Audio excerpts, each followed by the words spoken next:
programa Universidade Viva pergunta: o que o Brasil precisa fazer para melhorar a qualidade da educação, para aproximar o seu IDH de países vizinhos, como a Argentina e o Uruguai? É a primeira pergunta que eu faço. Vou começar ali com o professor Teodoro. É realmente uma satisfação participar do programa Universidade Viva e juntamente aqui com os nossos convidados, o deputado Arthur Bruno, o nosso professor Adolfo, e dizer da nossa satisfação e reconhecer que o Brasil, ultimamente, nos últimos 16 anos, tem evoluído com medidas adotadas em prol da educação. Nós constatamos que houve uma continuidade nesses últimos 16 anos, medidas, a Lei de Diretrizes e Bases da Educação Nacional, a Lei do Fundef, recentemente no governo Lula, a Lei do Fundeb, são realmente leis que, de certa forma, mudou a face da educação nacional. Mas nós constatamos também que ainda não houve uma intensidade por parte do governo de investir mais e bem na educação. Nós sabemos que os países desenvolvidos hoje gastam em torno de 9%, 10% do PIB em educação. A Finlândia gasta 12%. E o Brasil, comparativamente até com os países da América Latina, gasta 5%. É realmente pouco.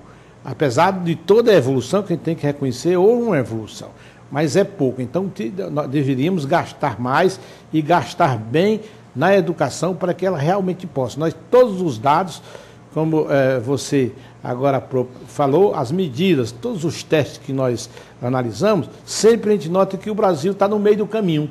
Você compara que o Brasil está no 73º, no índice do IDH, a gente percebe que o Brasil hoje é uma potência em termos econômicos, que o Brasil evoluiu, mas ao mesmo tempo naquilo que é fundamental hoje, todos os dirigentes eles dizem que para que o país cresça, ele tem que estar no topo da agenda a educação. O Tony Blair esteve recentemente aqui no Brasil e numa conferência que fez em São Paulo, ele dizia que realmente para um país crescer tem que estar permanentemente na agenda das suas ações, tem que estar a educação em primeiro lugar. E nós sabemos que o Brasil não tem levado a sério esse dado, esse dever de casa, eu diria. Há uma espécie de desleixo ou uma não confiança ou não decisão política em investir em educação. Eu tive a oportunidade de ter trabalhado no próprio Ministério, e no Ministério a gente sabia que havia uma disparidade entre os ministérios da área social com os ministérios da área econômica. O próprio deputado Adolfo, quando era deputado, ele percebe perfeitamente que os ministérios da área econômica tinham mais vez, tinham mais cidadania do que o Ministério da Educação. Lembro muito bem que o ministro da Educação, o Eduardo Portela, quando era ministro, ele se debatia loucamente para ter recursos, o mínimo necessário para ter recurso, não só para as universidades, mas sobretudo para a educação básica. Houve uma mudança, houve uma evolução, mas a meu ver, essa evolução, ela é pequena. Eu tenho lutado na própria Assembleia, até juntamente aqui com o deputado Arthur Bruno, ter feito uma frente parlamentar em defesa da educação, lutando para que o governo desse 10% do PIB em educação. Esse é o caminho, esse é a agenda que deve ser colocada na pauta nossa. E no planejamento, outro dado importante, que o planejamento nosso também não leva muito em consideração a globalidade da realidade nacional. Você privilegia, às vezes, determinados setores econômicos, às vezes até mesmo de infraestrutura, por um determinado período. E a educação e saúde, que deveriam ser colocados em primeiro lugar, esses setores não são colocados em primeiro lugar. Sempre, por quê? Porque falta uma decisão política. O nosso Cristóvão Buarque, hoje senador, ele sempre diz que o Brasil precisa parar para investir maciçamente na educação. Só assim o Brasil vai para frente e terá possibilidade de ter igualdade com os países desenvolvidos. E eu diria, me referindo ao problema dos 7 anos, 7,2, que é a média de estudo, a gente tem que partir para chegar, como você falou, 13 anos, e tem mais. Hoje o mundo inteiro caminha para que você estude sempre com a educação continuada. Terminado o ensino fundamental, o ensino médio, ao ensino universitário, à pós-graduação, à educação continuada. Quer dizer que você, hoje, no mundo moderno, no mundo do conhecimento, tem que estar estudando o tempo todo, não parar de estudar. A modalidade pode ser diferente, ou na escola ou fora da escola, mas o estudo deve ser permanente hoje na vida do homem moderno. Ok, deputado Arthur Bruno. Bom, primeiro dizer que é um prazer estar aqui com vocês, da Universidade Viva, e achar que o IDH ele é um índice interessante, e ele foi criado pelos organismos internacionais para se contrapor ao PIB, à renda per capita, que mostram simplesmente o crescimento econômico, né?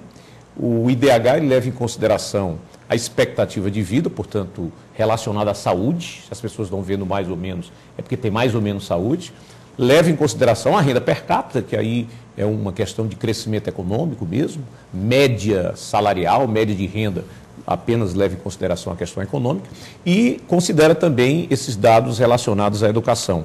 Eu diria que não houve muita mudança, porque no sistema anterior, na metodologia anterior, o Brasil era o 75º nesse novo sistema. É verdade que ele cai a sua média, ele cai a sua pontuação, mas em termos relativos ele continua praticamente no mesmo lugar, 73º, né? O fundamental é o que o deputado Teodoro colocou.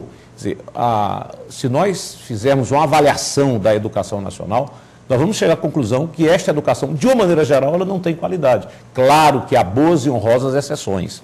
Considerando que no ensino básico, 88% das matrículas ocorrem na rede pública, então, basicamente, o ensino básico no Brasil é público. Escola particular no ensino básico é exceção. No ensino superior já é o contrário, né? Nós temos aí em torno de 74% das matrículas em cursos privados, né? Portanto, apenas 26% em cursos públicos. Portanto, a primeira constatação, o deputado Teodoro fez muito bem. Precisa investir mais em educação, né? No mínimo duplicar. Há uma proposta em debate que a próxima legislatura do Congresso deverá discutir, que é o Plano Nacional de Educação, um plano decenal de 2011 a 2020, com metas já propostas, que deverão ser propostas pelo presidente da República, agora pela presidente da República. E lá já existe um documento em que eu participei, inclusive, o deputado Teodoro também, das conferências de educação, nós elaboramos esse documento, e lá tem uma proposta de já no ano que vem, em 2011, o aumento do investimento em relação ao PIB seria 7%. E ano a ano iria aumentando 1% do valor do PIB e chegando a 10% em 2014. Acontece que esse aumento tem que vir do governo federal, dos governos estaduais e das administrações municipais, para nós chegarmos a esse percentual do PIB. Então, é uma luta que não pode ser apenas do governo federal, mas dos estados e dos municípios também.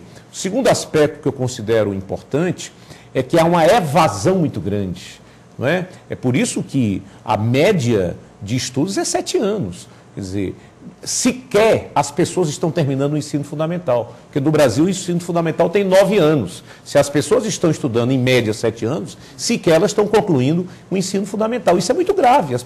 A escola ela não estimula, a escola não é atraente, e não é atraente por uma série de razões. Uma das grandes prioridades que o próximo governo federal terá que ter é em relação ao professor. O professor precisa ser valorizado, bem remunerado, o professor precisa ser estimulado, incentivado e cobrado também, não é? Ele tem que ter realmente trabalho a ser avaliado, a sociedade tem que acompanhar melhor a escola. Mas eu diria que, assim como o professor Teodoro, diria que houve muitos avanços de 96 para cá. Eu diria que nos últimos 14 anos houve uma série de leis, houve um aumento de investimento. Basta ver, por exemplo, que no último ano do governo Fernando Henrique, em 2002, o Ministério da Educação investiu 17 bilhões. No ano passado, em 2009, o investimento do Ministério da Educação já foi 51 bilhões, portanto, 3 vezes mais. Mesmo assim, nós consideramos ainda um investimento insuficiente. Agora, o que é fundamental para os próximos anos? Nós lutarmos pela melhor aprendizagem.